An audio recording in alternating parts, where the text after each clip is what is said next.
Le pasteur Alexandre Amazou a eu sa vie transformée suite à un appel au ministère d'enseignement et de miracles par le Seigneur Jésus. Ministère confirmé par des signes et des miracles lors d'enseignements, séminaires, tant au plan national qu'international. Il est président de International Seed of Life Ministry et des églises Alliance Biblique Missionnaire de Côte d'Ivoire. Diplômé de l'Institut supérieur d'informatique appliquée en qualité d'ingénieur marketing management, il a aussi obtenu le diplôme international de transport aérien, option marchandises dangereuses. Alexandre Amazou est le fondateur des églises Alliance Biblique Missionnaire Côte d'Ivoire, dont les missions en termes d'églises locales sont réparties dans le district d'Abidjan, à l'intérieur du pays, dans la sous-région, à Gatineau et Montréal au Canada et bientôt à Genève en Suisse. Il est l'initiateur de la plateforme Leadership qui rassemble chaque année plus de 1500 serviteurs de Dieu de la Côte d'Ivoire à l'effet de les coacher et aiguiser leur exercice du ministère auquel ils ont été appelés. Prédicateur, enseignant et motivateur, le pasteur Alexandre Amazou est l'initiateur de la conférence d'Abidjan, une vision reçue du Seigneur pour sonner le réveil spirituel dans la francophonie. Il s'est résolument engagé aux côtés de ses pairs pour donner une place de choix à la francophonie dans l'agenda divin. Auteur prolifique, il a à son actif plusieurs ouvrages, notamment Le secret des prières non exaucées, Les hommes de la race de Dieu, Réussir sa vie, La faveur des pairs, Le transfert de l'iniquité par les liens du sang, Commencer et bien finir sa vie et devenir la meilleure version de soi. Alexandre Amazou est marié à Monzon-Lorette, missionnaire. Ils ont 4 enfants. Honorables serviteurs de Dieu, très chers invités, recevons ensemble un passionné de Dieu, le pasteur Alexandre Amazou.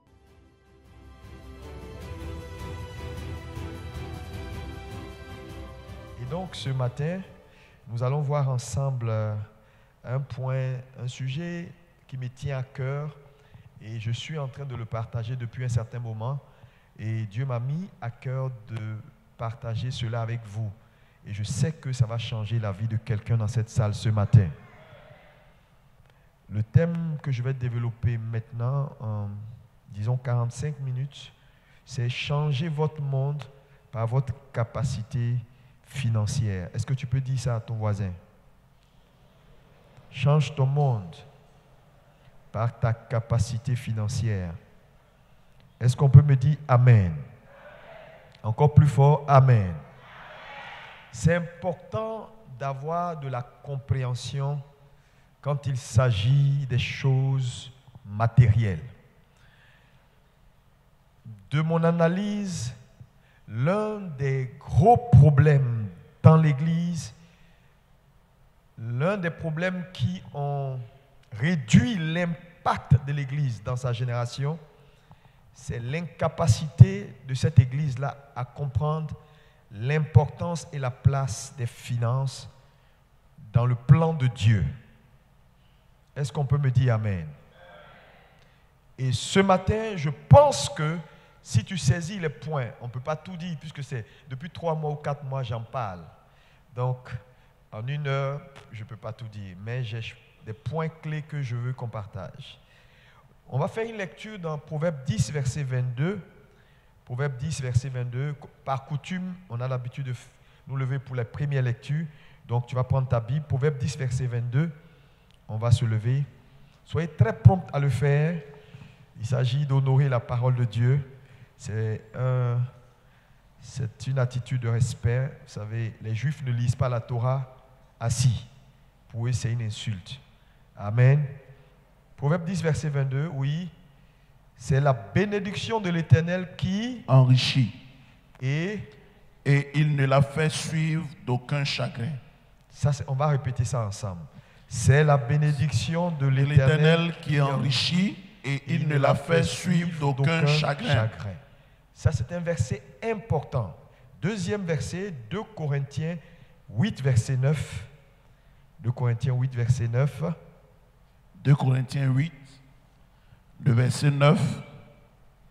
Car vous connaissez la grâce de notre Seigneur Jésus-Christ, qui pour vous s'est fait pauvre, des riches qu'il était, afin que par sa pauvreté, vous fussiez enrichis. Afin que par sa pauvreté, vous fussiez enrichis. Il ne faut pas spiritualiser tout. Dans le mot pour afin que par sa pauvreté, vous fussiez enrichis, couvre les deux aspects, l'aspect physique et l'aspect spirituel. Donc, il ne faut pas juste dire non, ça parle de richesse spirituelle. Ça parle de richesse spirituelle, mais ça parle également de richesse physique. Dites Amen. Amen. Deutéronome 8, verset 18. Nous allons faire les autres lectures après, oui. 8, 18. Deutéronome 8, oui. verset 18. Souviens-toi de l'Éternel ton Dieu, car c'est lui qui te donnera de la force pour les acquérir, afin de confirmer comme il le fait aujourd'hui son alliance qu'il a jurée à tes pères. Amen. Ici, c'est un verset qui est très puissant. Dieu vous donnera la force, la capacité d'acquérir quoi? Des richesses. Afin de quoi? Confirmer l'alliance qu'il a faite à vos pères. Donc, la richesse, la première chose que je veux que tu retiennes comme idée, c'est que la richesse n'est pas une promesse, c'est une alliance. Je vais y revenir tout à l'heure. Parce que le problème de l'Église, c'est la malcompréhension des thèmes. Les gens lisent la Bible, mais sans faire attention aux points, aux thèmes qui sont mentionnés. Que Dieu vous bénisse, veuillez vous asseoir. Changez votre monde par votre capacité financière. Alléluia.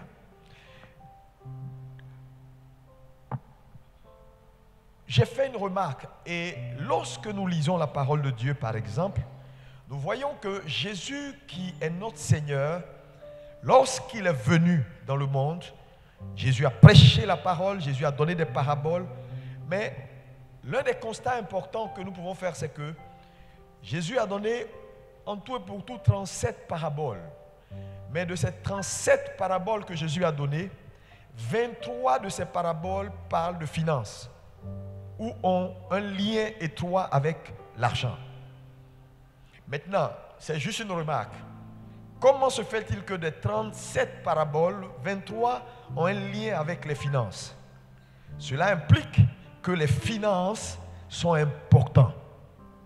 Nous avons également dans toute la Bible, des 66 livres que nous avons, le sujet sur la prière est mentionné 500 fois. C'est-à-dire, quand tu prends Genèse jusqu'à Apocalypse, quand on parle d'un sujet qui a trait à la prière, 500 fois, nous avons des mentions de sujets qui ont trait à la prière.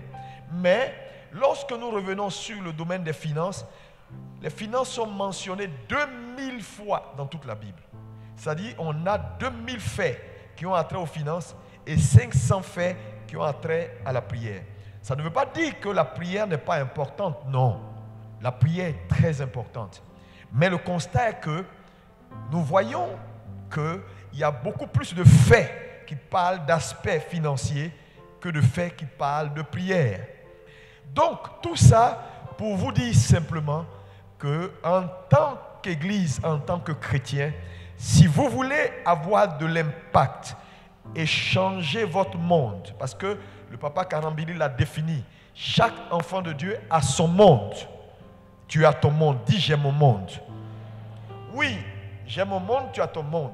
Tout enfant de Dieu a son monde. Mais pour que ton monde soit influencé, métamorphosé, bouleversé, il est important que tu aies de la compréhension jusqu'à un certain niveau.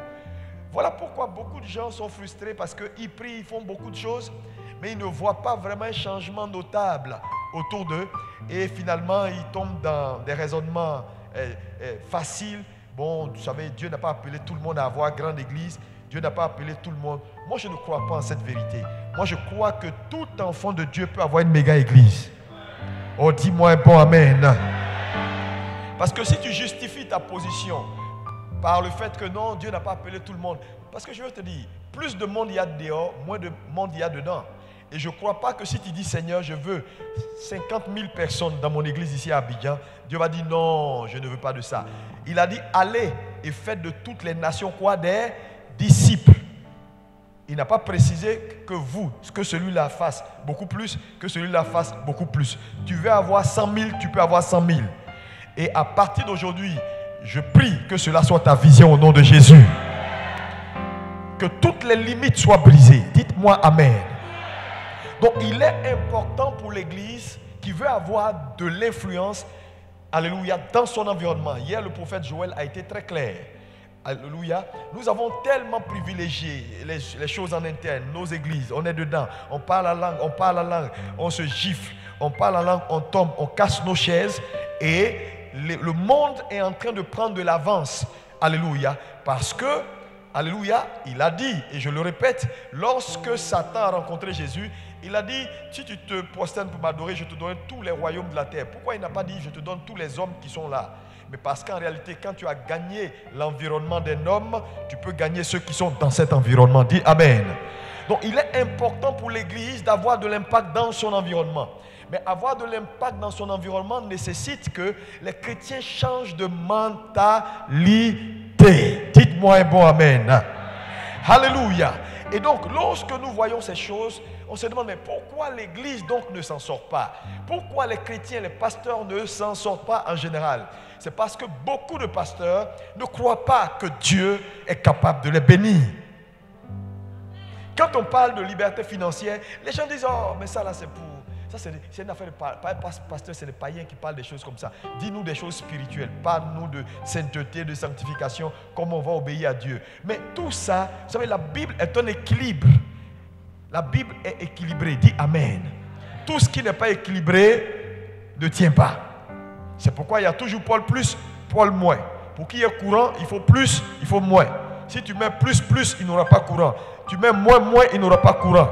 Mais si tu mets plus et moins, le courant apparaît. Dis-moi Amen. Je prie que Dieu équilibre ta pensée ce matin. Alléluia. Alléluia. Les chrétiens ne croient pas. Il y a peu de gens en réalité qui croient que Dieu veut les bénir financièrement. Mais en réalité, pourquoi ils ne croient pas? Parce qu'ils n'ont aucune vision de leur liberté financière. Ils n'ont aucune vision de ce que Dieu peut faire avec un homme qu'il bénit. Parce que, vous savez, j'ai compris une chose, ça va au-delà de ta personne. Hein. Dis avec moi, ça va au-delà de ma personne. Non, il a dit à Abraham, vous savez, il a dit à Abraham, je te bénirai. Ça, c'est le premier niveau de bénédiction. Le problème, la majorité des chrétiens sont à ce niveau-là. Seigneur, bénis-moi, je vais manger, je vais aller à l'école, je vais avoir une grande église, je vais avoir voiture, je vais avoir ça. C'est trop élémentaire. Mais il dit à Abraham, ce niveau 1 est bon, mais ce n'est pas suffisant. Mais je te bénirai quand même. Et je ferai de toi source de bénédiction au niveau 2.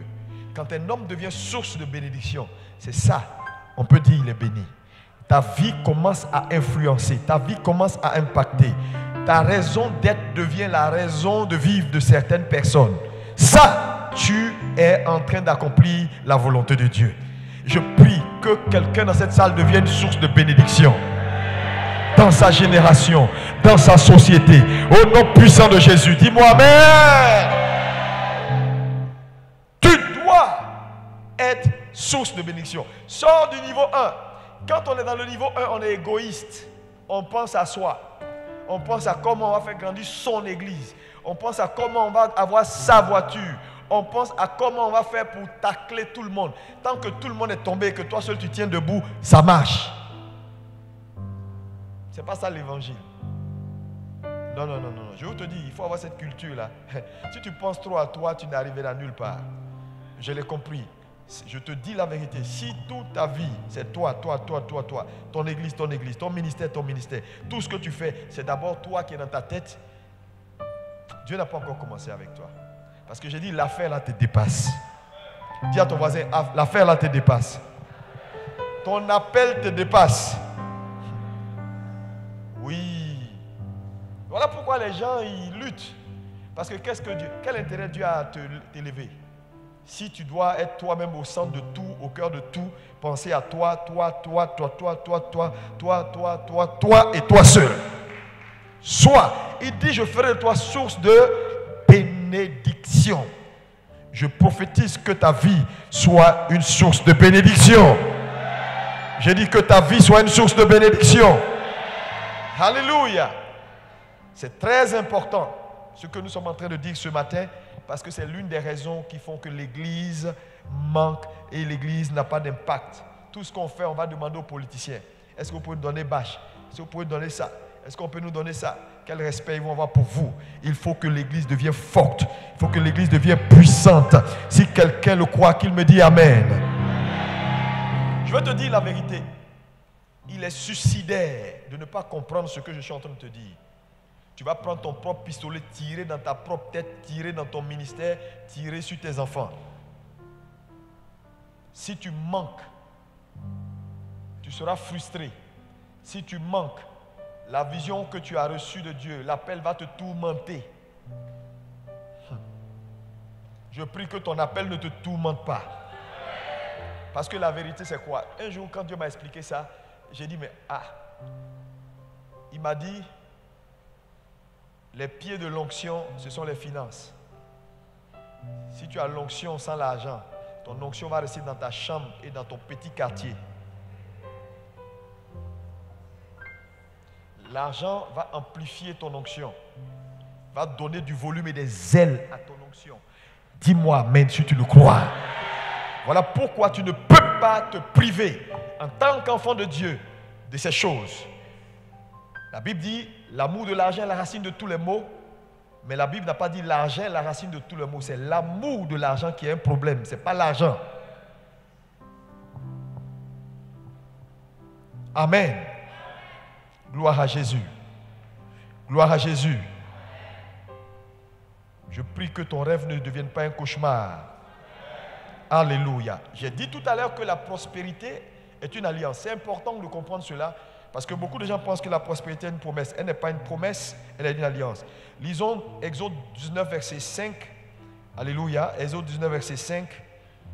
Et on va lire Jérémie 33, verset 25 et 26. Oui. Exode 19, verset 5. Maintenant, si vous écoutez ma voix, oui, et si vous gardez mon alliance, vous m'appartiendrez en tous les peuples, car toute la terre est à moi. Car toute la terre est à moi. Maintenant, lis Jérémie 33, verset 25 et 26.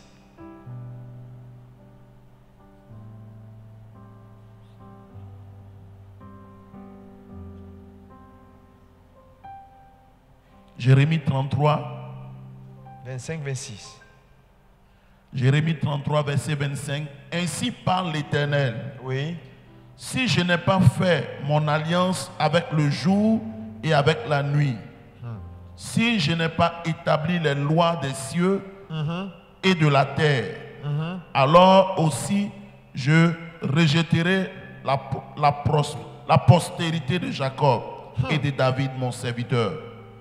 Et je ne prendrai plus dans sa postérité ceux qui domineront sur les descendants d'Abraham, d'Isaac et de Jacob, car je ramènerai leurs captifs et j'aurai pitié d'eux.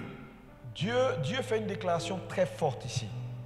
Il dit, s'il n'a pas fait son alliance avec le jour, c'est alors et la nuit.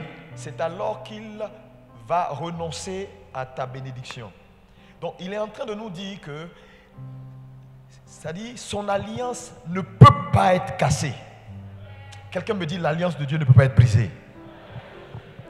Il dit qu'il te donnera la capacité d'acquérir des richesses afin de confirmer l'alliance. C'est une alliance. Il a fait une alliance, alléluia. Et cette alliance-là, les clauses dans ta vie en tant que postérité d'Abraham, parce que la Bible déclare désormais que si nous sommes en Christ, nous sommes devenus la postérité d'Abraham ou la semence d'Abraham, héritier selon la promesse. Dites Amen. Et donc, la prospérité dans la vie de l'Église est d'abord basée sur une alliance que Dieu a établie avec Père Abraham. Dites Amen. Et Dieu ne peut pas briser son alliance. Il le dit, il ne peut pas briser son alliance. Donc la prospérité est une alliance. Mais lorsqu'on parle d'alliance, on parle de parties. Il y a toujours deux parties dans une alliance. Donc l'alliance n'est pas une promesse dans le sens où je te fais une promesse, tu peux réclamer. L'alliance, ça veut dire quoi? Les bénéfices d'une alliance viennent dans le respect des clauses de l'alliance. Mais quelles sont les clauses de l'alliance? Dieu donc appelle Abraham et Dieu lui fait donc des promesses. Dieu établit des lois. Et ces lois-là sont des clauses. Et les respecter, c'est faire sa partie. Le problème avec l'Église ne veut pas respecter les principes qui contrôlent la prospérité financière et il réclame que Dieu les bénisse. Ce n'est pas possible. Parce que c'est une alliance. Et une alliance a des règles. Quand ta partie n'est pas respectée, le fait de manquer à ta part, tu brises automatiquement l'alliance. Voilà pourquoi tout le monde ne deviendra pas riche. Parce que ce n'est pas tout le monde qui est disposé à respecter les clauses. Est-ce que vous savez que lorsqu'Abraham a décidé de respecter sa part dans l'alliance avec Dieu, il a obligé Dieu à faire sa part. Il a donné son fils et son unique, alors que ce n'était pas évident. Mais il l'a fait en tant que représentant de la race humaine. Lorsqu'il a fait, Dieu a juré par lui-même que quel que soit ce qui arrivera, Jésus doit venir. Parce qu'il était dans une alliance avec Abraham, et dans une alliance, ce que ton partenaire fait pour toi, tu as obligation de le faire pour lui. Est-ce que quelqu'un peut me dire un bon amen?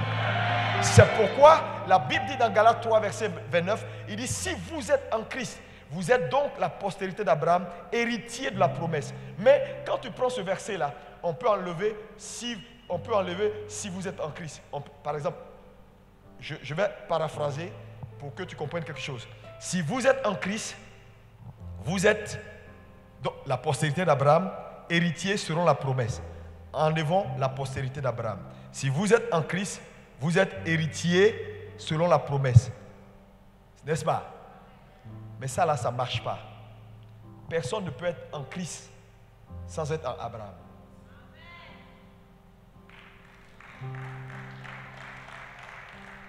Si nous sommes en Christ, alléluia, nous sommes la postérité d'Abraham.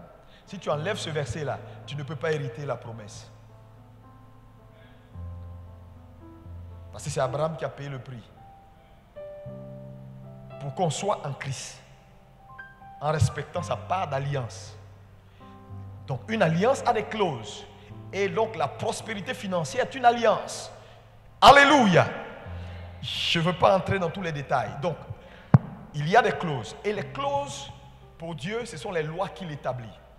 Et c'est important de savoir ce que c'est qu'une loi. Une loi, donc, est un ensemble de principes établis pour réguler, directement réguler. Par exemple, la loi de l'apaisanteur. Vous connaissez la loi de l'apaisanteur? C'est une loi qui nous permet, elle permet de réguler la vie. S'il n'y avait pas de la loi de l'apaisanteur, on serait tous en train de voler ici et puis on se cogne. Lui, là vient, il cogne son ami. Lui, là vient, il tête son ami. Parce qu'il n'y avait pas. Donc, mais la loi de l'apaisanteur nous maintient sur terre pour qu'on puisse marcher, aller où on veut, créer de l'espace pour les autres. Donc, la loi de l'apaisanteur est une loi qui régule la vie. Tu ne peux pas me dire, bon, écoute, Dieu avec moi. Moi, là, je sais que je parle en langue. Quand je fais comme ça, le feu descend. Je vais monter là en haut, là, et je vais me jeter. Dieu va me prendre. Tu vas voir que tu comprendras ce qu'on appelle la loi de l'apaisanteur. Tu vas faire face à ta destinée. Alléluia. Donc la loi, quand elle n'est pas respectée, les conséquences sont immédiates. Dieu fait le constat avec toi que ça ne va pas. Et voilà le problème de l'Église. Les gens ne respectent aucune loi. Quand on leur dit voilà des principes établis, n'oubliez pas et n'oubliez jamais que les lois que Dieu vous donne, c'est la part que vous devez respecter pour entrer dans l'alliance ou voir l'alliance marcher pour vous. Mais nous, on ne respecte rien du tout. Et il y a plein de lois. Ce n'est pas mon thème, donc je n'ai pas envie de vous citer toutes ces lois-là. Tu es un enfant de Dieu, tu es un pasteur, donc tu sais un peu ce que Dieu veut et ce que Dieu ne veut pas. Par exemple, un pasteur qui n'apporte pas sa dîme à Dieu. Tu veux réussir comment? Non, moi je veux comprendre. Peut-être que c'est par déformation que je parle comme ça. Mais je veux comprendre. Comment tu veux t'en sortir? Comment tu veux avoir de l'impact et de l'influence alors que tu n'apportes pas ta dîme? Le mot payer, je n'aime pas le mot payer parce qu'on ne paye plus la dîme, on apporte la dîme. Ça, c'est un autre enseignement. Je n'ai pas le temps d'entrer dedans. Alléluia. Mais le point que je veux faire, par exemple, il est important pour l'Église d'avoir de la compréhension sur ces choses élémentaires. Tu n'apportes pas ta dîme. Tu recueilles la dîme du peuple, tu manges, tu fais tes dépenses avec et tu espères que Dieu te bénisse. Tu vas lutter dans le ministère.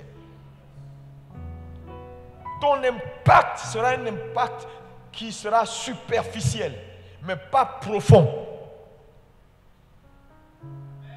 Jésus a dit soyez soumis les uns aux autres là. C'est à dessein qu'il a dit ça. Il n'y a pas un homme qui n'est pas sous autorité dans cette salle. Si tu crois ça, tu étais séduit. Il n'y a pas quelqu'un qui n'est pas sous autorité. À toi d'identifier. La Bible dit c'est sans contredire l'inférieur qui est béni par le supérieur. Ça veut dire quoi? Si tu ne trouves pas quelqu'un qui est plus grand que toi, tu ne seras pas béni. Parce que la bénédiction descend. Donc quand tu parles de ça, les gens pensent que oui, tu veux les assujettir. Mon frère, je te dis, il y a des choses qui sont claires. Et il y a des choses qu'on ne peut pas changer. On ne peut pas changer. On ne peut pas changer. On ne peut pas changer. Il n'y a pas d'indépendance dans l'église. L'église est un royaume. Et dans un royaume, il y a toujours un chef et il y a des sujets. C'est pourquoi Dieu dit, il dit, Moïse, mon serviteur, est mort. Maintenant, Josué, serviteur de Moïse. Il n'appelle pas Josué son serviteur. Parce qu'il y a ceux qui servent Dieu et il y a les serviteurs des serviteurs de Dieu.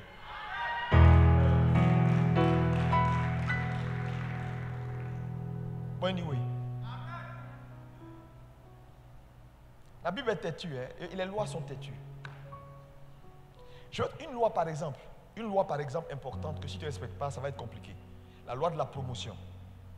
La promotion vient par la fidélité. Si quelqu'un te donne une promotion sans te connaître, ce n'est pas une promotion, c'est amusement. Il y a des gens qui s'élèvent sans se faire consacrer par quelqu'un. Parce qu'il vient d'arriver des États-Unis quelque part, il dit non, il m'a consacré. Il ne te connaît même pas. C'est quand il parle, il veut te consacrer, il demande ton nom c'est quoi? Il faut continuer. Il faut continuer. J'ai dit comprenez la Bible. Passons sur ça. Est-ce que c'est bon? Donnez une mesure à votre liberté financière. Ça veut dire quoi? Il faut avoir une vision large. Si Dieu me bénit, imagine ce que je peux faire pour lui. Imagine le mal que je peux faire à Satan. C'est ça qui doit te motiver. Imagine les territoires que je peux prendre. Regardez aujourd'hui les élections là. L'argent qui circule partout, les commerçants ils sont contents parce que tricot, t-shirt ici, tant ici, affiche ici. Ils sont actuellement les plus riches, c'est les imprimeurs et puis les gens de t-shirt. Je te dis, hein, ils sont très riches. C'est des millions. Mais ces gens-là ne le feront pas pour que l'évangile avance. Ils le feront pour leur propre poste et leur ventre. Donc l'église doit entrer dans une nouvelle dimension si on veut avoir de l'influence et de l'impact. Quand tu en parles, on dit oui, on ne comprend pas les pasteurs, il ne faut que parler d'argent. On ne parle pas d'argent. Mon ami, je te dis, la Bible dit, c'est-à-dire l'amour de l'argent est la racine de tous les maux. Certains se sont attachés à cela, se sont égarés loin de la face de Dieu. Si la mauvaise compréhension de l'argent peut être la racine de tous les maux, alors la bonne compréhension de l'argent peut être la solution de tous les maux. Vrai ou faux? Ok. C'est très important. Voilà pourquoi l'église qui veut avoir de l'impact dans son environnement doit comprendre qu'il doit augmenter sa capacité financière. Dis Amen. Mais augmenter sa capacité financière également nécessite que nous puissions donner de la valeur au travail. Dis avec moi le travail. Dis avec moi le travail. Parce que beaucoup de gens à tort pensent que le travail est une malédiction. Le travail n'est pas une malédiction. Le travail est notre meilleur allié. Le travail est destiné à nous aider à tirer le meilleur de Dieu dans notre environnement. Dieu a créé la terre là, c'était brut. Il a dit à l'homme, va cultive. Quand on dit cultiver, la notion de cultiver, cultive le jardin, garde et cultive le jardin. La notion de cultiver veut dire sortir le meilleur d'eux. Cultiver, donner du volume. Donc, quand Dieu donne, et il fait un commentaire à Genèse pour dire, il n'y avait ni arbuste, rien, même pas à manger, de fruits à manger, parce que l'homme n'était pas encore là pour cultiver. Vous comprenez?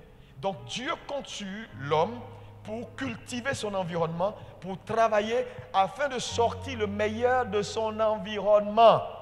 Vous allez aujourd'hui à Washington, surtout quand vous partez à Dubaï, pour ceux qui vont aller à Abu Dhabi, vous allez voir le niveau de développement. Mais quand vous voyez ce niveau de développement-là, c'était un désert il y a quelques années. Mais ce désert-là, il a fallu des hommes qui sont venus et qui ont sorti toutes ces choses que vous pouvez voir extraordinaires, comme si c'est descendu du ciel, ont sorti ça de leur environnement. Parce que quand Dieu a fait l'homme, il a dit sois fécond. Donc sois fécond là, le mot fécondité, quand il dit sois est un verbe impératif. Quand on dit sois, on impose une demande sur ta capacité. Donc il dit en fait à l'homme, quand il dit à l'homme sois fécond, il impose sur la capacité de l'homme une demande. Il ordonne à l'homme d'être quelque chose. Mais c'est l'homme qui a la responsabilité d'être ce qu'on lui a demandé d'être. Est-ce que tu peux me dire amen? Donc travailler nous permet d'amplifier la grâce que Dieu a mis dans notre vie. C'est important. Voilà pourquoi le travail, que tu sois pasteur, qui que tu sois, il est important d'accorder de la valeur au travail. Parce que je vais vous dire la vérité. L'église d'aujourd'hui n'accorde aucune valeur au travail. Le pasteur, il dort jusqu'à 14 heures. Puis il vient, il dit, il est en plein temps. Moi, je crois en plein temps, mais je crois également à la capacité d'être en mi-temps. Si tu as des potentialités, par exemple, pourquoi pas, tu enseignes à l'université ou enseignes dans des écoles, pourquoi pas? Si par exemple tu as une église, parce que si ton église, la taille de ton église et de ton ministère ne te permet pas d'être en plein temps, si tu peux faire des affaires, fais des affaires, pourquoi pas? Pourquoi pas? Parce que regarde, toute la journée tu fais quoi? Rien du tout. La plupart du temps, à midi, tu te lèves, tu es chez une soeur, tu manges là-bas, tu manges ici, je suis chez ma fille. Tu vas au supermarché, tu reviens, tu lis un peu la Bible, tu ne lis même pas la Bible. Les samedis soirs, tu es sur Internet, tu cherches un message de quelqu'un pour copier, pour aller prêcher.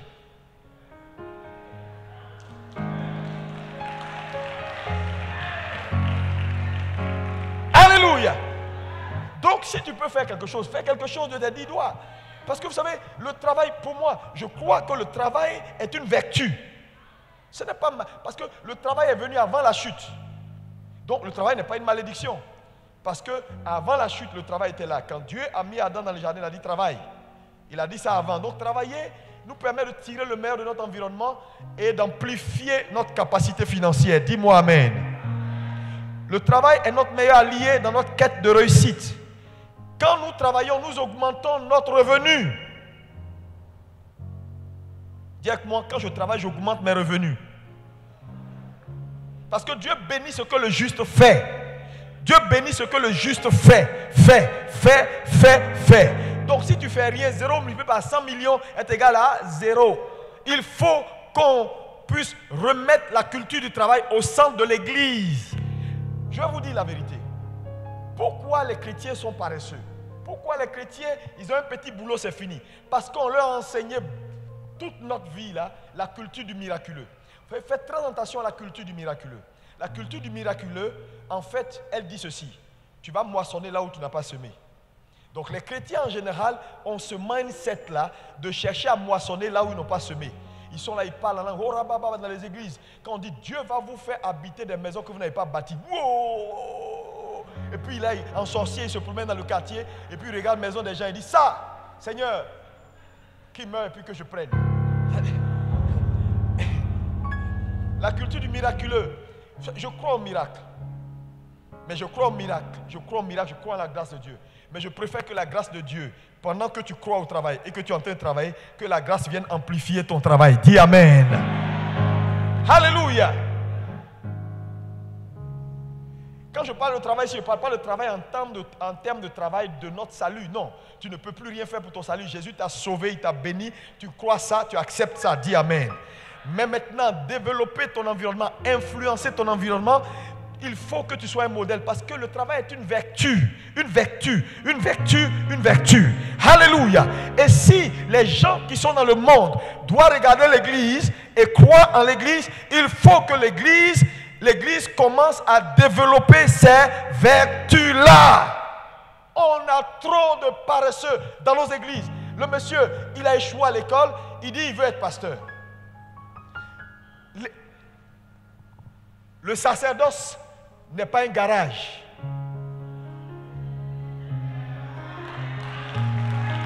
Le sacerdoce n'est pas un coin où tous ceux qui ont échoué dans la vie viennent s'essayer. Le sacerdoce n'est pas un coin où, quand on n'a rien fait dans la vie, on dit mon pasteur est mieux. Et puis on va réaliser ses rêves. Non. Dis avec moi non. C'est très sérieux le sacerdoce. C'est pourquoi Dieu veut aujourd'hui que dans le ministère, à tous les niveaux, qu'il y ait des pharmaciens, des ingénieurs, des professeurs, des gens qui ont un certain niveau, des gens qui travaillent, des gens qui sont intelligents. Dites-moi un bon amen. Regarde, si ici, si tu es là et puis tu apprends que le recteur de l'université de la faculté de pharmacie est pasteur, si tu entends que le directeur général de la générale de Côte d'Ivoire est un pasteur, tu es boosté. Même ces ouvriers vont dire, ah, si celui-là peut être pasteur, accepter Jésus, et moi alors qui suis l'ouvrier. C'est important de donner l'exemple. Voilà pourquoi les anglophones sont très loin. Parce que dans le milieu pastoral anglophone, mais c'est des hommes qui ont travaillé, c'est des hommes qui sont intellectuels. Et même dans ton interprétation de la Bible, tu seras illuminé. Parce que Dieu ne fera pas avec ce que tu n'as pas. Quand tu vois pasteur, il est très là, il interprète la Bible. Lui-même, il ne comprend rien. Donc, même quand le Saint-Esprit envoie la lumière dans son esprit, là, il ne peut pas voir. Parce que je te dis la vérité. Il ne faut pas croire que si tu ne sais rien, le Saint-Esprit va venir te faire savoir ce que tu ne sais pas. Non, non, non, non, non. Dieu travaille avec ce que tu sais. Dieu travaille avec ce que tu sais. Dieu travaille avec ce que tu sais.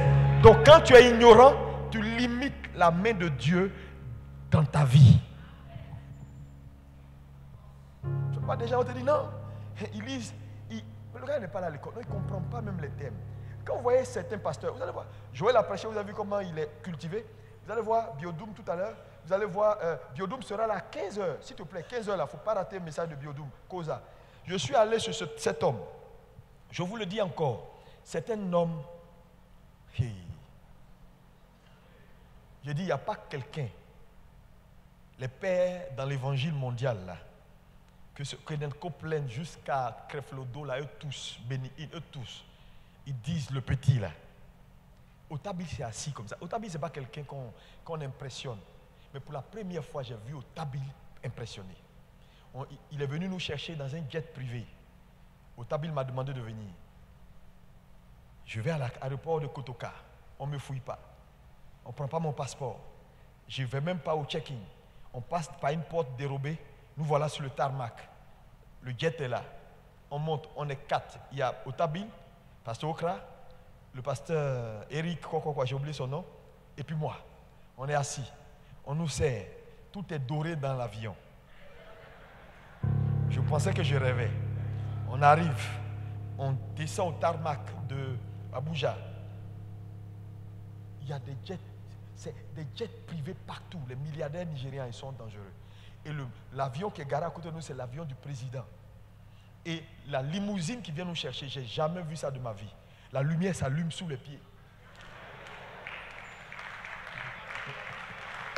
On arrive chez Biodoum. Frère, il faut aller à Koza un jour. Ils ont des conférences en janvier souvent. Va juste voir. Les gens quittent pour aller voir l'environnement. Tout le podium est lumineux. TD Jakes est arrivé dernièrement là-bas, je crois, c'est en mars ou en juin. Il m'a dit, viens Bishop. Je suis allé. Il m'a envoyé à Hilton, il m'a logé. On est allé à la conférence. J'ai dit, Bishop Jakes est entré dans la salle. Il a fait un commentaire. J'ai dit, il a béni le monsieur là jusqu'à... Et il vient ici, il sera devant toi.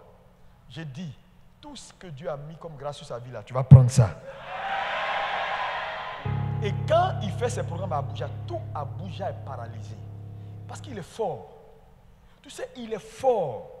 Les voitures sont alignées, la police ferme toutes les rues. Je te dis, pour aller à son église est au loin, un peu, tu sors d'Abuja. Mais il a refait toute la voie. Tu penses que si Dieu me donne 100 millions maintenant, là, je dis à Ouattara, je veux faire la Y4 qui passe ici, là. Il ne va pas me dire non, hein. Il a besoin d'argent. Ils vont me recevoir même en audience.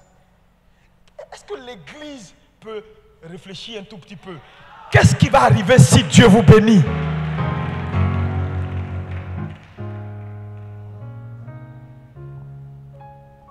Frère, il faut que Dieu nous bénisse. Non, non, non, non, non, non. Dis à ton voisin, non, non, non, non, non, non, non. Éphésiens 4, verset 28. Éphésiens 4, verset 28. Je couris vers la fin parce que le prophète est en route.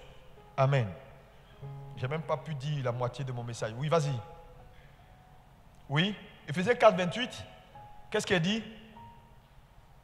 Écoutez bien ce passage. Que celui qui volait ne vole plus. Mais plutôt qu'il travaille. Mais plutôt qu'il travaille. En faisant de ses mains ce qui est bien. Ce n'est pas moi qui ai écrit ça. Ça, c'est nos devanciers dans la foi. Les premiers chrétiens qui ont cru en l'évangile. Voilà ce qu'ils croyaient. Que celui qui volait l'argent ne vole plus, mais qu'il travaille en faisant quelque chose avec ses mains. Mais pourquoi la Bible fait ce commentaire? Regardez ici. Que celui qui dérobait ne dérobe plus. Que celui qui volait ne vole plus, mais qu'il travaille. La Bible est en train de nous dire que l'antidote du vol, c'est le travail. Un homme qui ne travaille pas va finir voleur. Un pasteur qui ne travaille pas sera un pasteur voleur.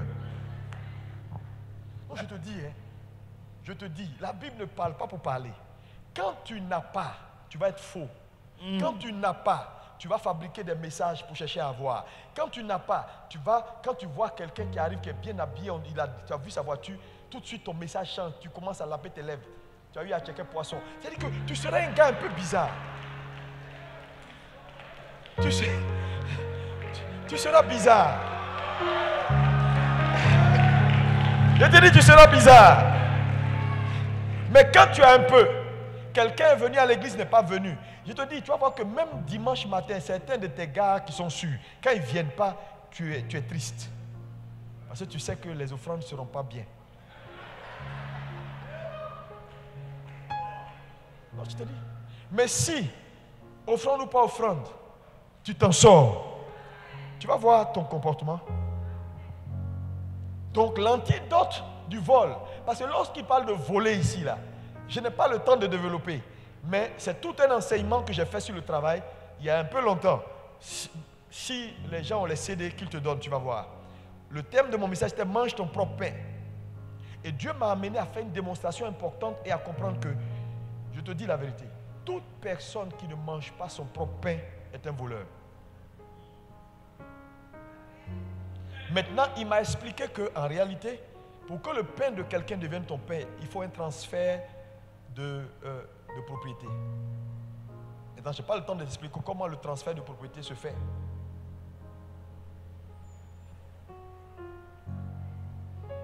Amen. Donc le travail va amplifier votre capacité financière. Dieu va vous donner de l'intelligence. Mais d'abord, il faut croire que c'est possible. Ce matin, je suis en train de chercher à t'aider à croire que ce que tu as, le niveau là, c'est pas bon. C'est pas bon. C'est pas bon.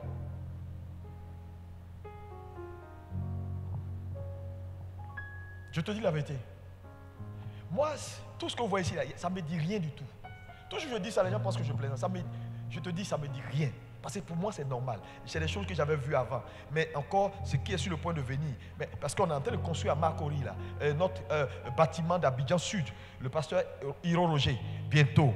Ça sera terrible. Quand tu vas aller vers là-bas, là, quand tu vas voir, c'est grave. Boaké, c'est gâté. Après, c'est à Bangourou, je serai là-bas en novembre pour inaugurer le terrain. Non! J'ai dit aux gars de Montréal, Pasteur Marie, quand tu retournes au Canada, cherche à acheter un bâtiment. Dis-moi Amen. Alléluia. Dieu aime son église. Il dit le monde m'appartient.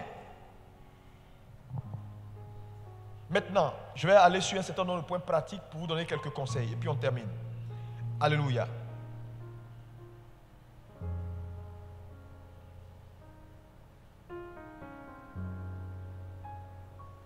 J'ai parlé de travailler augmente votre revenu. Qu'est-ce qu'un revenu? Je vais vous donner. Un revenu, c'est quoi? Un revenu, c'est une somme perçue. C'est de l'argent que vous percevez en vue ou en récompense à une activité. C'est ça le revenu. Donc, chaque enfant de Dieu a un revenu. Dis, j'ai un revenu. Chaque enfant de Dieu a un revenu. Et c'est très important. Le premier revenu que tu as, c'est ce que Dieu te donne. Ne croyez pas que Dieu ne vous paye pas. Dieu vous paye. Dieu récompense votre travail. Oui, Dieu récompense votre travail. Et il y a le travail naturel que vous faites également. Donc, il est important de comprendre que vous avez deux revenus. Donc, même si vous faites vos affaires, Enfin, quand je parle d'affaires, moi je suis allé chez T.D. Jakes à Dallas, Forward. Mais c'est terrible. Quand je suis entré, d'abord j'ai vu un grand pont. Parce que l'église, là où il a construit son église, là, et pour avoir accès, il n'y avait pas de voie, c'était difficile. Les voitures, les gens étaient obligés de traverser, aller faire des tours pour venir. Il a investi, il a construit un pont. Et il a racheté tout combien d'hectares où les gens garent. Ah, quand j'ai vu ça, j'ai dit, on est entré maintenant. Quand on arrive dans la cour, c'est grave. On est entré dans le bâtiment. Il faut voir les huissiers là. C'est des vrais policiers. Ils sont armés, des vrais policiers. C'était ma première fois de voir ça. Ordonné. Mais l'église, quand tu arrives, ce jour-là, il y avait culte. Et puis j'ai vu, les gens nous ont conduits quelque part. Et puis j'ai vu sur un grand tableau, salle A, salle B, salle C, salle D, salle E, salle F. Et puis on met le nom du pasteur de la salle. Et puis on met le message. Salle A, c'est message sur la foi. Salle B, guérison. Salle D, enfant. Salle C, délivrance. Maintenant, en fonction de ton besoin, tu choisis ton menu. Tout le monde, non, arrêtez. Tout le monde ne vient pas parce qu'il y a des gens qui n'ont pas de problème de délivrance. Tu vas venir prêcher délivrance, c'est le seul culte qu'il y a. Non, il a oublié d'écouter. Mon ami, il y a menu. Donc, dis-moi amen. Alléluia. L'église est à un autre niveau. On va rester dans nos petits coins là, faire des petits palabres, petits palabres. Moi, j'ai vraiment pas le temps. Je vous le dis, j'ai envie d'avancer. Dis-moi amen. Alléluia. Non, frère, les gens n'ont pas le temps. Allez voir ce que Dieu a fait avec des gens qui ont une tête comme toi. Ils n'ont pas deux têtes. Mais quand j'ai quitté là-bas le dimanche, je suis allé faire le culte. Maintenant, je joue à l'Austin. C'était foutu. L'une des plus grandes églises aux États-Unis. Je dis, d'abord, on nous a fait monter, on est descendu qu'au parking. On est descendu au sous-sol numéro, combien, 5 ou 6, sous-sol numéro 6. Je sais quoi ça. On monte. On arrive dans un grand hall. Mais quand j'ai vu l'accueil, j'ai été effrayé. J'ai dit, aïe, les hôtels sont alignés comme ça. Et partout, puis le hall, la musique qui t'accueille. Quand tu vois l'excellence, mais le hall est vaste. On est entré, on a pris l'ascenseur, on est arrivé à un autre niveau. Maintenant, on rentre maintenant dans le coin où l'église est. La salle est au milieu et puis autour comme ça, il y a des grands bâtiments, école de dimanche.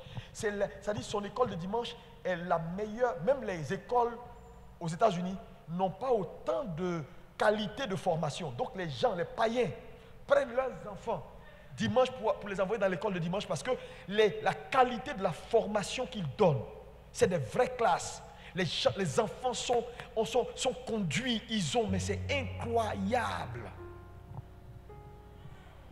Quand tu entres maintenant dans la grande salle de culte, un auditorium qui est comme ça, c'est-à-dire c'est ouvert comme ça, mais c'est terrible. On s'est assis. J'ai dit, mais je vois la chair. À un moment donné, on dit le culte va commencer, c'est un boum, boum, boum, boum. Je ne sais pas d'où le son sort. Alors que ça sortait de ma chaise. Je regarde le podium comme ça là. Le podium commence à monter. Regardez ça. Le podium qui est derrière là commence à monter. Il monte. Maintenant, tous les musiciens apparaissent maintenant du sous-sol. Bon, et puis tu entends les jeux de lumière. Mon ami, c'est incroyable. Ça, c'est église. La femme de Joel Austin, elle a le plus grand, elle est PDG de tous ceux qui font le diamant à Houston, Texas. Ils n'ont pas de problème. Hein. Ils font les offrandes parce qu'ils veulent aider les gens.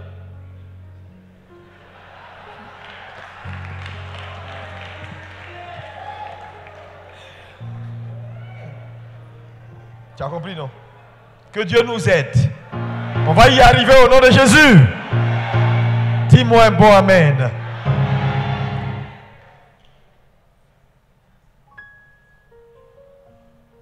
C'est très important. Votre situation financière est le fruit de vos habitudes d'hier. Voilà pourquoi il faut changer les choses.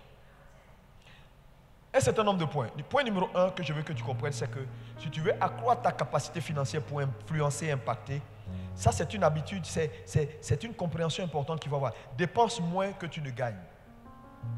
Numéro 1. Ça veut dire quoi?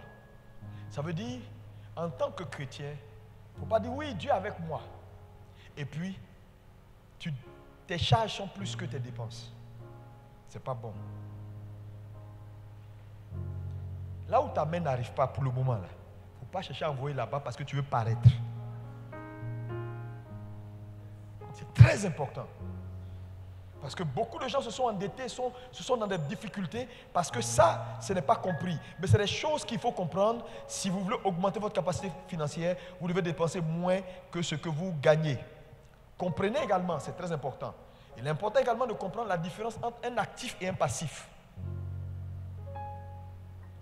Un actif, c'est tout ce qui vous apporte à votre vie. Un passif, c'est tout ce qui vole à votre vie. Nous avons trop de choses inutiles qui nous prennent nos forces financières, notre argent. Inutile, hein? Par exemple,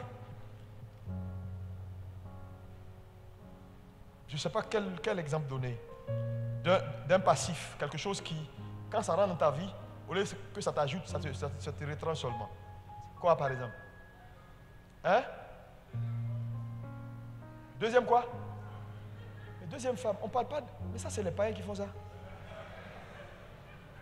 Deuxième femme.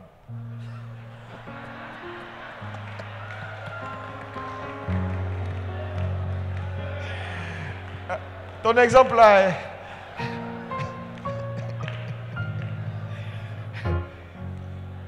Le téléphone, par exemple, c'est un passif. Même la télévision. Des trucs qu'on paye tout le temps au supermarché, on met dans nos maisons, mais en réalité qui augmentent nos charges. Il pue, ça pue, ça pue, ça pue, ça pue, ça pue. Une voiture également, bien qu'elle soit une nécessité, c'est un passif. Parce qu'elle te prend, elle te prend, elle te prend, elle te prend, elle n'ajoute rien à ta vie. Donc quand tu fais malin pour dire, moi j'ai 15 voitures, c'est pas malin. Tu as 15 suceurs. Alléluia. C'est important parce que quand tu sais dépenser moins que tu ne gagnes, tu augmentes ta capacité financière. Cela est très important. Alléluia. Elle te permet d'aller à la liberté financière et d'avoir moins de difficultés dans la gestion. Par exemple, si tu as un salaire de 100 000, ton loyer ne doit pas être plus du tiers de ton salaire. Quelqu'un a 300 000 francs, son loyer est 200 000. Ce n'est pas normal. Même si tu veux bien vivre, c'est un non-sens. Donc, il va falloir équilibrer. Dis Amen. Vous savez, Dieu observe ces petites choses. Si tu es fidèle dans les petites choses, tu auras les grandes choses. La discipline est importante pour arriver à la liberté financière et augmenter notre capacité. Ça, c'est des éléments. Deuxième élément, tu veux augmenter ta capacité financière, il est important également, quand tu comprends la culture du travail, tu te disciplines, il est important également de prendre plaisir à l'épargne. Parce que l'épargne n'est pas quelque chose, ce n'est pas une culture dans l'église, l'épargne. Il n'y a pas beaucoup de pasteurs qui comprennent la notion d'épargne ou de fidèles même.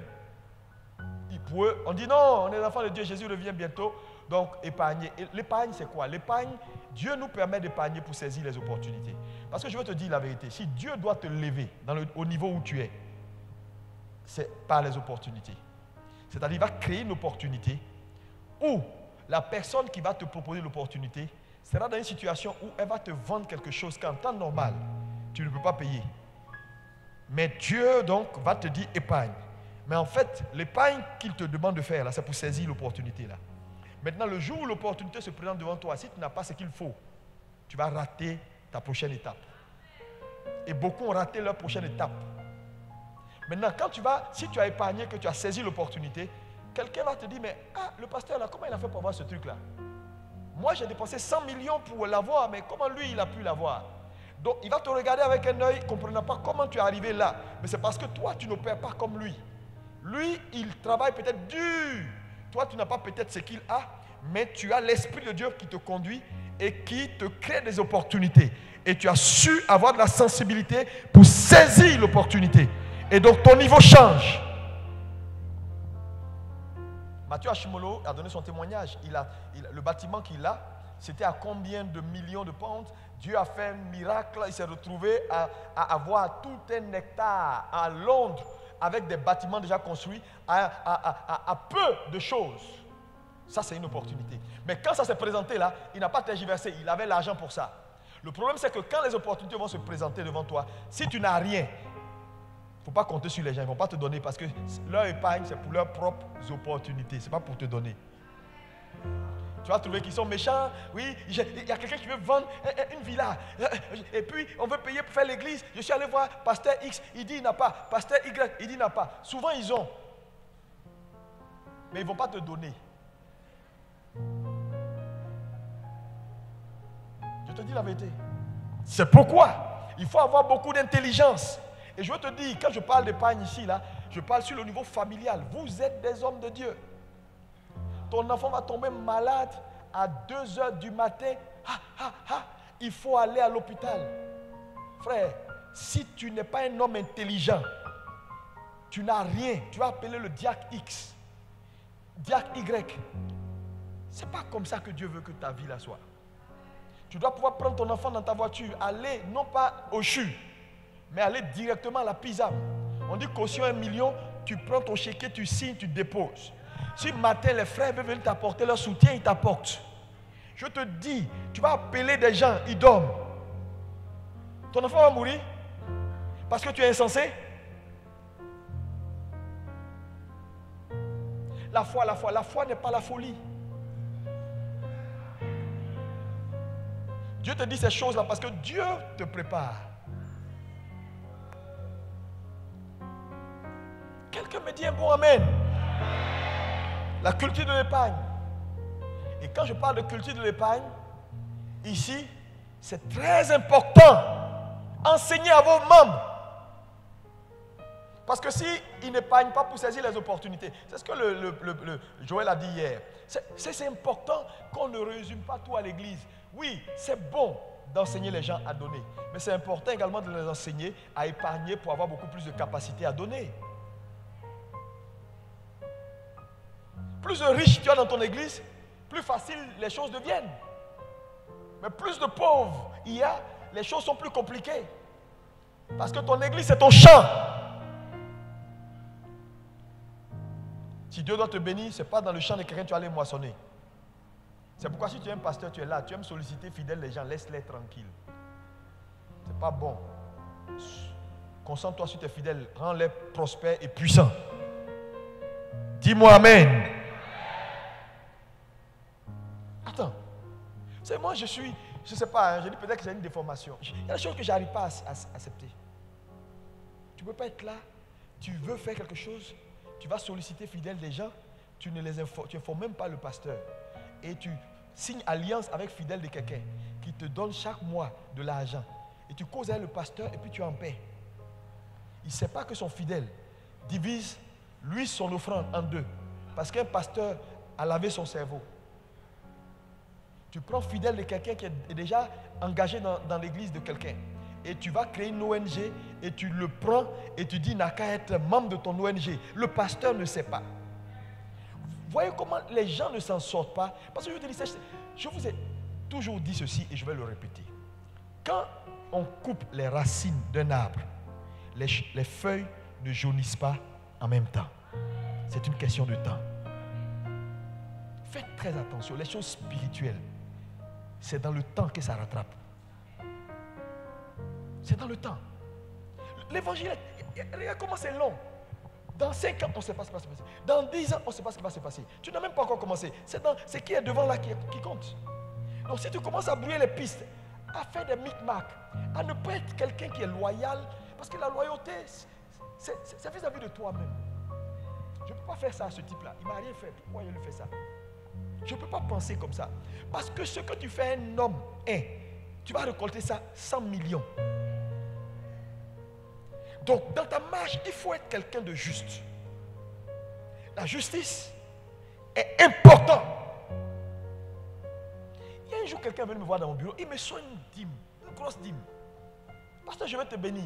J'ai dit, c'est quoi? Il dit, c'est une dîme. Je lui ai dit, non. J'ai dit, tu es dans quelle église? Je n'ai pas pris. J'ai dit, tu es dans quelle église? Il dit, non, son pasteur est temps. Église de réveil temps. Mais bon, il aime mes messages, donc il a écouté, vraiment, il veut me donner cette dîme. J'ai regardé, j'étais tenté de prendre. Je te dis la vérité, j'étais tenté. Dieu m'a dit, il ne faut pas prendre. Dis-lui, il n'a qu'à le donner à son pasteur. Tu n'es pas son pasteur, mais s'il veut te faire une offrande, qui t'envoie l'offrande? Je ne suis pas son pasteur. On dit apporter les dîmes à la maison du trésor. La maison du trésor d'un homme, c'est là où il prend son essence, où il ravitaille sa vie. Moi, il n'est pas mon fidèle. Je suis un voleur si je moissonne là où le pasteur, le pauvre pasteur a prêché, a prié pour lui jusqu'à... Il faut discipliner nos enfants, il faut les discipliner.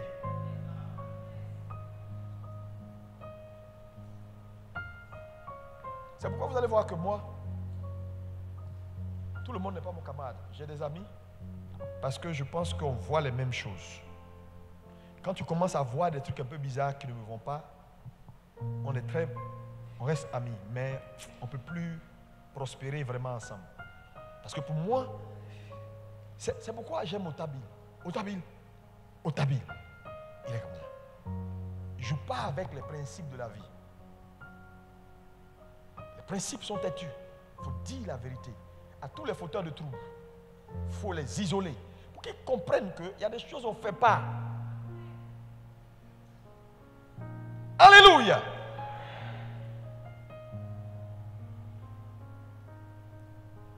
Troisième élément.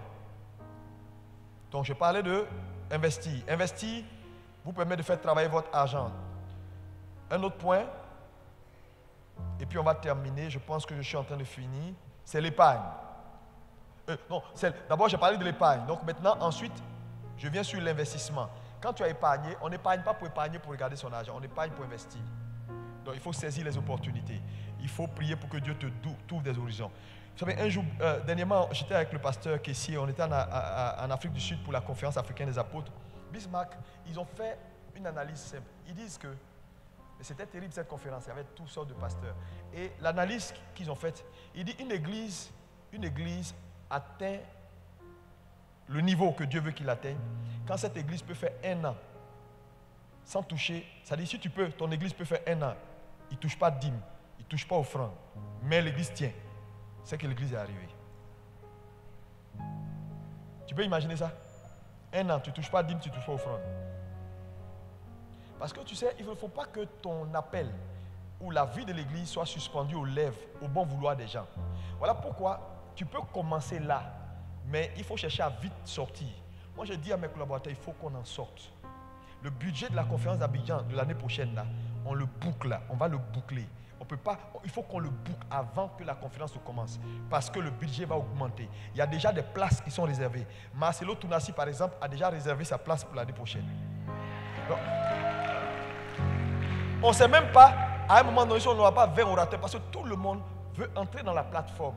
C'est très important parce que Dieu veut que la francophonie ait une plateforme. Mais c'est des gros finances, c'est des budgets de 50, 100, 50 millions, 60 millions. Tu peux pas, ces pères-là, c'est pas, je te dis la vérité, parce qu'il ne faut pas croire qu'ils viennent ici, là. Non, billets d'avion. Parce que quelqu'un m'a dit non, eux-mêmes ils payent leur billet, non, et puis ils viennent, non. Non. Billet est payé, séjour est payé. Ensuite, cachet est donné. Tu ne peux pas donner 1 million à Karambiri, ni à Otabil. 2 millions même, c'est une insulte. Tu comprends ça? Ça veut dire que l'évangile coûte. Vous voulez atteindre un certain niveau? Il faut travailler. Il faut identifier. Donc on a dit, écoute, il faut qu'on commence à réfléchir sur un mode d'investissement. Qu'est-ce qu'il faut faire en tant qu'église? L'église doit avoir la capacité financière pour investir, de telle sorte que l'investissement de l'église, les affaires de l'église, les maisons de l'église, les bâtiments de l'église, l'église a une station, l'église a temps, l'église a des boutiques. Ces choses-là permettent de financer la vie de l'église, de payer les ouvriers qui travaillent en plein temps dans l'église. Le pasteur Yvan Castanou qui a prêché ici hier, son ingénieur de son est le meilleur de France. C'est un blanc. Il ne connaît même pas Jésus. Il le paye pour faire le meilleur son qu'on peut avoir. On s'en fout. Tant que tu as ton argent, tu peux prendre le meilleur. Tant qu'il donne le meilleur pour Jésus, c'est bon. Un jour, à force d'écouter, ça va tomber dans son cœur. Dites-moi amen. Pasteur Yvan vous a parlé de l'Hôtel Royal. Hôtel Royal est le centre évangélique en France, en Europe, le plus grand centre évangélique d'Europe. Si vous voyez la maquette de l'Hôtel Royal qu'il a dit, il a dit que Dag Mills est allé, Dag Mills a crié. Mais c'est un jeune homme. Je dis souvent, il a au moins 4 milliards dans son tiroir. Et puis ça ne lui dit rien. Parce que je te dis, Dieu va te tester pour voir s'il peut te faire confiance. Il y a des gens là, pasteurs, si les églises sont 15 membres, ne les fatiguez pas. Dieu sait pourquoi ils sont 15. S'il n'a pas assez d'argent, Dieu sait pourquoi. Parce que Dieu ne donne pas son argent à tout le monde. Dieu te dit la vérité. Voilà un gars, il a autant d'argent qu'il gère. Sa tête, il s'appelle esclave. Il dit, je suis esclave de Jésus. Je suis esclave de Jésus. Il se met à genoux. Il est là tout le temps comme un petit monsieur. Pourquoi? Parce que tu sais, plus grand tu deviens, plus homme tu deviens. Quand tu vois quelqu'un qui fait du bruit et qui aime la reconnaissance, c'est parce qu'il ne sait pas encore où il est arrivé dans la vie. Et puis il n'a rien. La plupart des gens qui n'ont rien font du bruit. Regardez Bill Gates, quand vous voyez ses photos, il est habillé comme un enfant avec jean, tout ça. Souvent même cravate, quand il porte cravate, ce n'est pas droit. C'est tourné ici. Parce que quand tu es arrivé, tu n'as rien à prouver. Tu vois, 8 pièces, il marche comme ça. Il a 3 gardes de corps. Il a 25 cellulaires, il y a un seul qui marche. Mais bon, il s'en fout quoi, il est.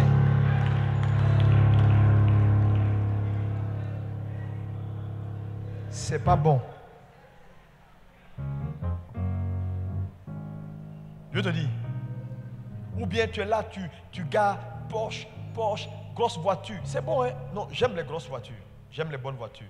Mais je dis une chose. Tu ne peux pas garer sur une église, garer grosse voiture devant une église. Des voitures qui coûtent 50 millions, alors que dans ton église, il n'y a pas de plafond.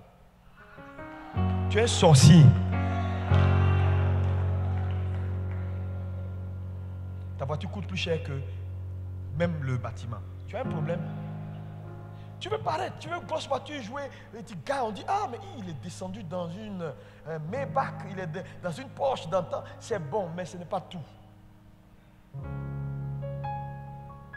Moi, si je veux Porsche, j'ai Porsche Cayenne. Mes enfants, ils savent. Je ne roule même pas. J'ai pris ça au Canada. J'ai Volvo, 4x4. J'ai plein de voitures. C'est pas ça là. C'est zéro. C'est zéro. J'ai une petite voiture. Je suis toujours dedans. Toujours dans la voiture là. Elle me va.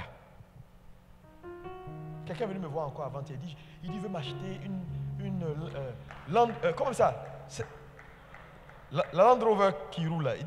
Il dit je t'achète ça. Hein? Donc, dans combien de temps tu veux ça? J'ai fait quoi Land Rover? C'est gros comme ça. J'ai dit bon, si tu envoies, je prends. Mais dans tous les cas, ça ne va pas me changer. Même pas du tout. Je vous dis ces choses parce que je veux que votre mentalité change. Ne copiez pas les mauvais modèles.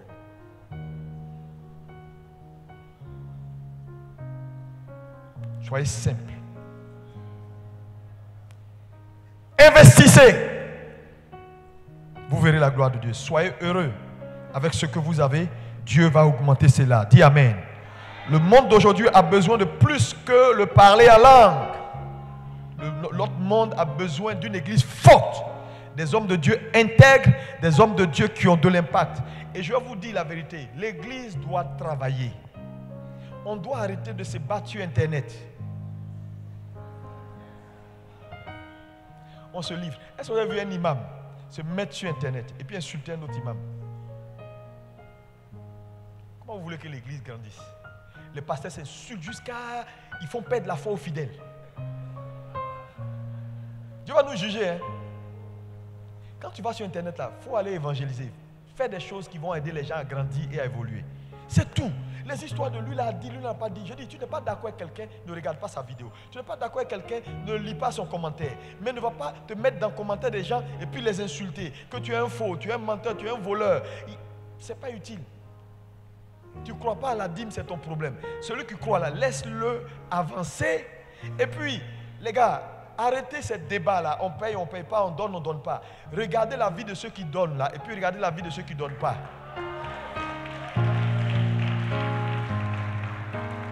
Regardez les pères qui observent ces choses que je suis en train de vous enseigner là, et puis ceux qui n'observent pas. Ah, Master Chimolo, ceux-là c'est des pasteurs, ils sont riches, on ne comprend même pas que ces pasteurs-là. Vous savez, c'est des choses qui ne sont pas bonnes. Si ça t'a pris, ça va détruire ta vie comme une gangrène. C'est un esprit, c'est un mindset. Je prie que Dieu te délivre de ça au nom de Jésus.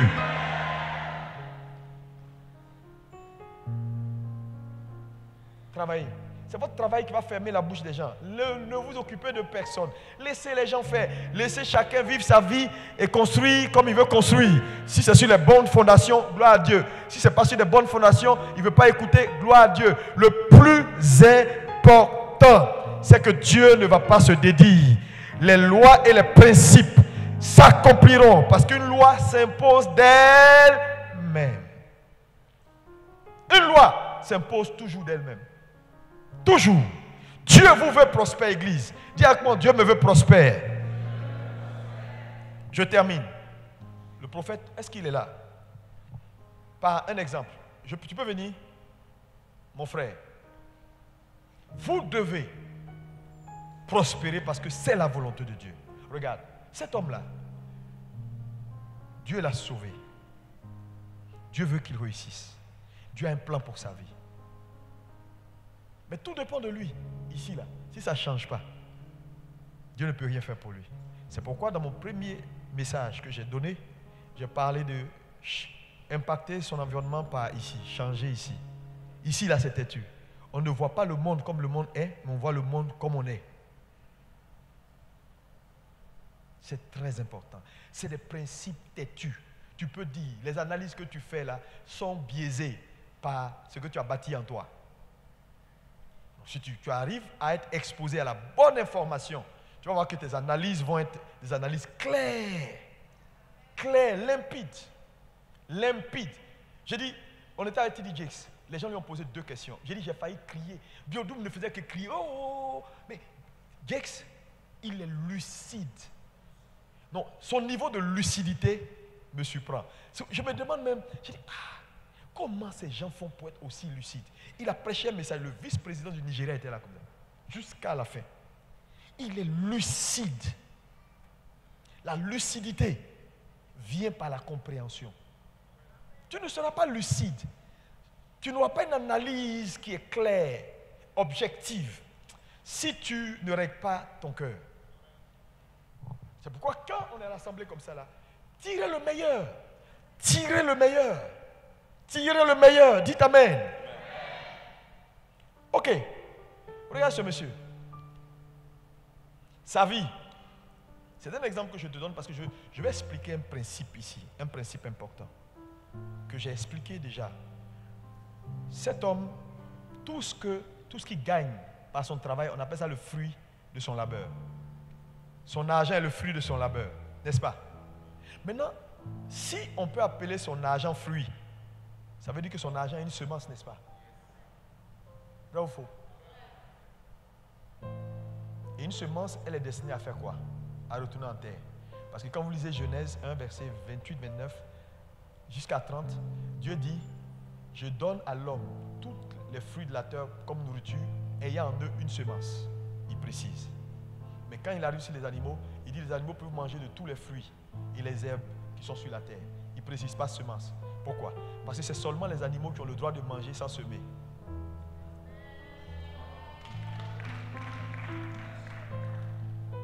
Donc quand on comprend ces choses élémentaires, semer devient normal. Devient un acte de survie.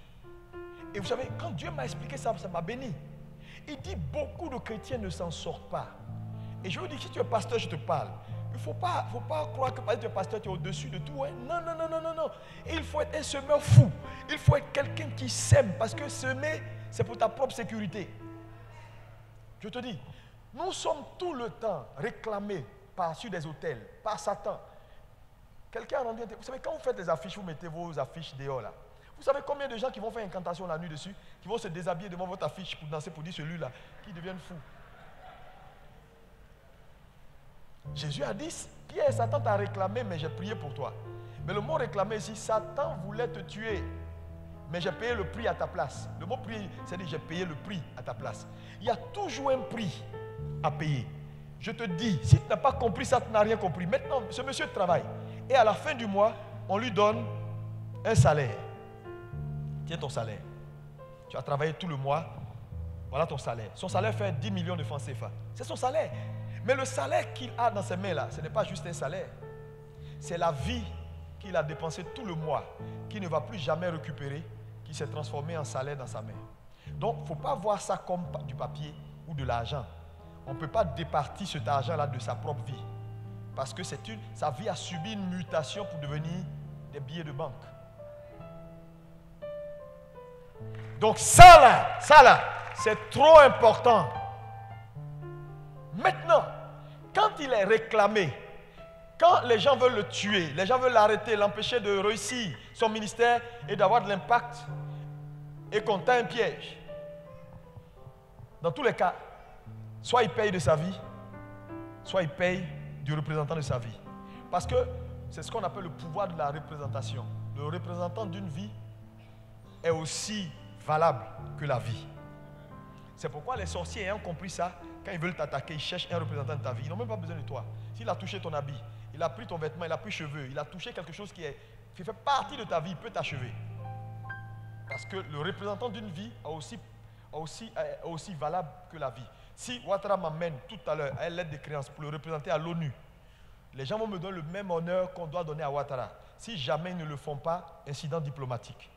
Parce que dès que je le représente, j'incarne tout ce qu'il est et ce qu'il mérite comme honneur.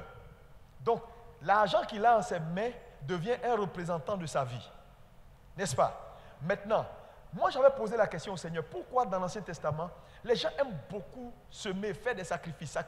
Tu exigeais que les gens, et il y a un verset que vous connaissez tous, parce que vous êtes des pasteurs, personne ne doit se présenter devant Dieu les mains. Je me suis toujours posé la question, pourquoi Dieu dit ça? Pourquoi Dieu dit, on n'a pas le droit de se présenter devant lui les mains vides? Vous savez pourquoi? Parce que Dieu est parfait, Dieu est saint. Et quel que soit ce qu'un homme peut faire, il ne peut jamais satisfaire la justice de Dieu. Donc il va avoir toujours un manque quand tu entres dans la présence de Dieu. Le problème c'est que quand tu entres dans la présence de Dieu et qu'il y a un manque, et tout manque est péché, et que il y a le péché, tu peux subir la colère de Dieu, Dieu peut te frapper. Donc Dieu dit aux hommes, ayez toujours quelque chose dans la main au cas où vous entrez dans ma présence, que vous commettez une erreur, au moins le représentant de votre vie prend le coup.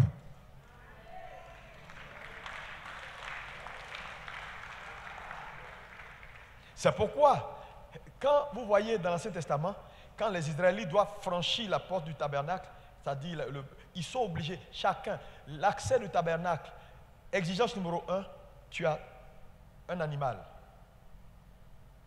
Tu ne peux pas entrer si tu n'as pas quelque chose.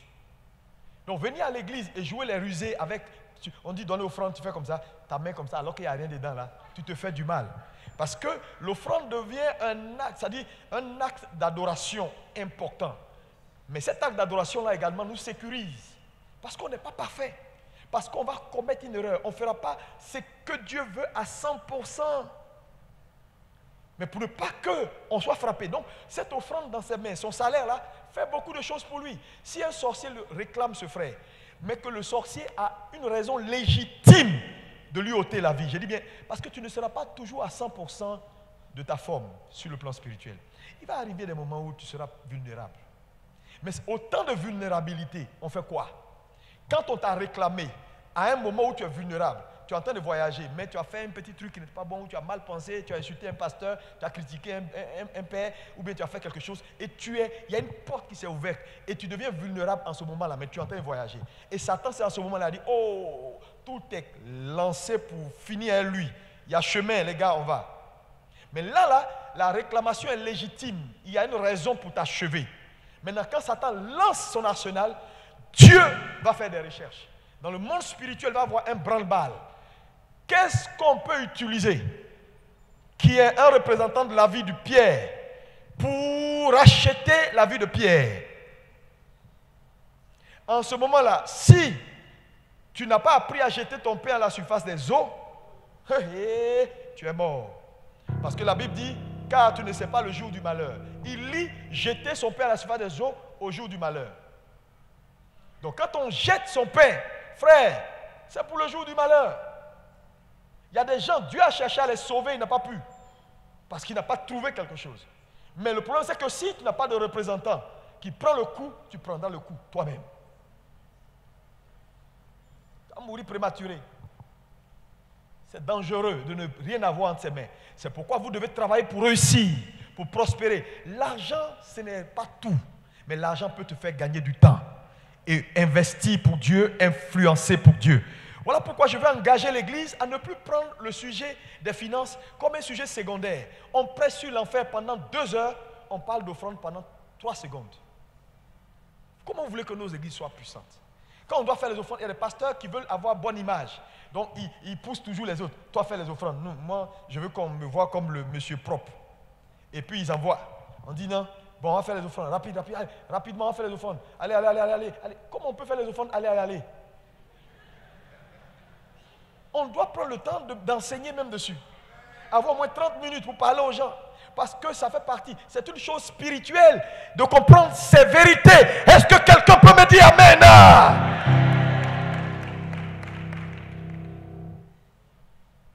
C'est important, Église.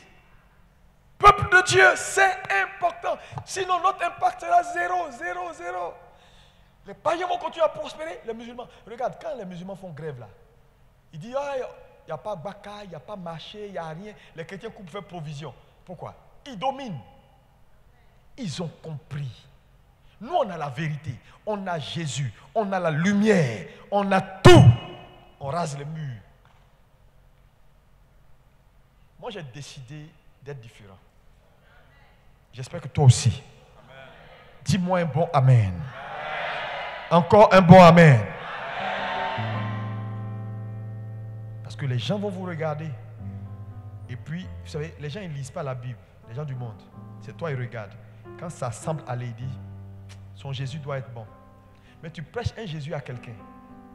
Et quand il te regarde, il n'a pas envie que ton Jésus là fasse qu'il soit comme toi. Parce que quand il te regarde vraiment, il n'a pas de problème. Tu vas prêcher un Libanais milliardaire. Bon, ton Jésus là, je veux le suivre, mais je veux te poser une question. Je vais devenir comme toi? C'est la première question qu'il va te donner. Donc, chers pasteurs, chers frères, allez, prospérez, travaillez, investissez, élargissez l'espace. Alléluia. Plus votre capacité financière va augmenter, plus d'influence vous aurez dans votre environnement, dans votre famille. Vous allez avoir une voix. Quand vous allez parler, tous vos frères vont vous suivre à l'église. Quand il y a réunion, tant que tu n'es pas là, on ne commence pas. Maintenant, quand tu commences et puis tu dis, bon, on finit à l'église, ils vont te suivre parce que c'est toi qui payes les loyers de tout le monde. Tu ne dis pas Amen. Est-ce qu'on est prêt pour influencer notre génération? On est prêt pour transformer notre génération?